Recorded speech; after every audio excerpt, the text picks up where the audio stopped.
Talking with Curt Ford, a former Cardinal, played back in the 1980s. And Curt, one thing, I was kind of looking up some information on you today. Came up with the Cardinals in '85, got exposed with the '85 team. They went to the World Series. And then a couple of years later, the 1987 World Series, you had a really good World Series, batting .308, game-winning home run, or not game-winning home run, but game-winning hit in Game 5 of that. Talk about that experience playing in the World Series. You know, kids, you know, as a kid, we dream of moments like that, and I was just fortunate enough to be a part of an event that was on the world stage, and also being able to contribute was very much pleasing and just exciting, and a dream come true. Being on that stage, a World Series, you know, in front of 50,000 fans, and going out and get a big hit like that, you know, to win the ball game, a game-winning hit, you know, I still think about those moments today, and I'll probably be thinking about those moments 10 years or 20 years from now. But it was a very special moment in my career, and I thank God I had an opportunity to be a part of a championship team, National League championship team. And during those times in the 1980s, you're one of the golden eras of Cardinal baseball, playing for Whitey Herzog. How was that, playing for Whitey Herzog? You know, playing for Whitey was a pleasant experience. He was the type of manager that, you know, we didn't have a lot of meetings. All he wanted you to do, and he'll let you know, just go out and play the game hard. Give it everything you got.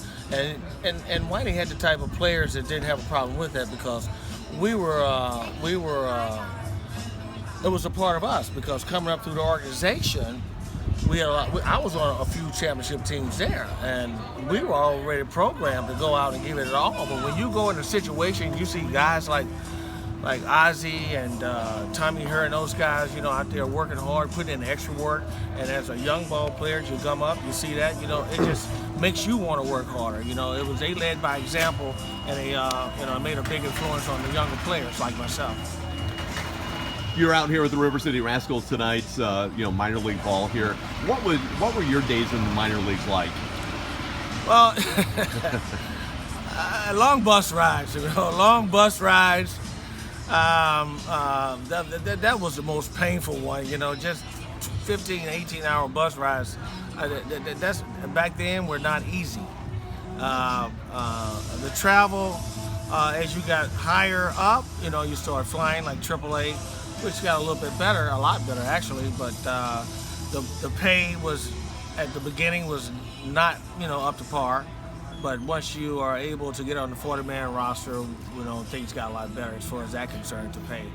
But looking at the pay, you know, a lot of us, you know, we just want a chance to play in the major leagues, you know, not so much focusing on what I'm making now, but giving it an opportunity and working hard for it, you know, is well deserved when you do get there. So you got to work harder when you do get to the top level. So yes, the minor leagues was a grind, but it was a test.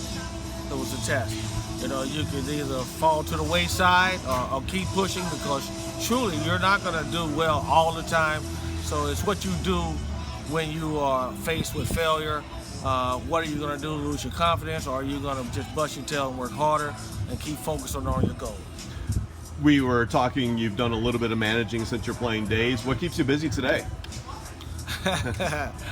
Coming back to St. Louis and working with the kids in Cardinal care clinics. I'm one of the guys that started day one, and it's always a pleasure to be out there and working with the kids and see a smile on their faces when they are having success. Actually, I'm starting to get the itch again, so I want to get back on the baseball field. To me right now, it really doesn't matter what level, whether it's on a professional level or a collegiate level or the youth level. You know, I'm starting to get that itch. So yeah, I enjoy working with the kids and watching them make the progress that they need to make in different areas and different aspects of this game. And we like to see all of them make it to the major leagues, but unfortunately that's not going to always happen. So we always try to enforce the educational side of it, you know, and applying yourself, whether you're in the collegiate level or high school or elementary. You know, do well, and also, you know, do something very special for your parents be helpful, respectful, and be good citizens. You know? Curt, I certainly do appreciate it coming out here tonight, taking a little bit of time to interview with me. I hope you enjoy your experience tonight. Always, I do have. It's a pleasure. Thank you, Mike.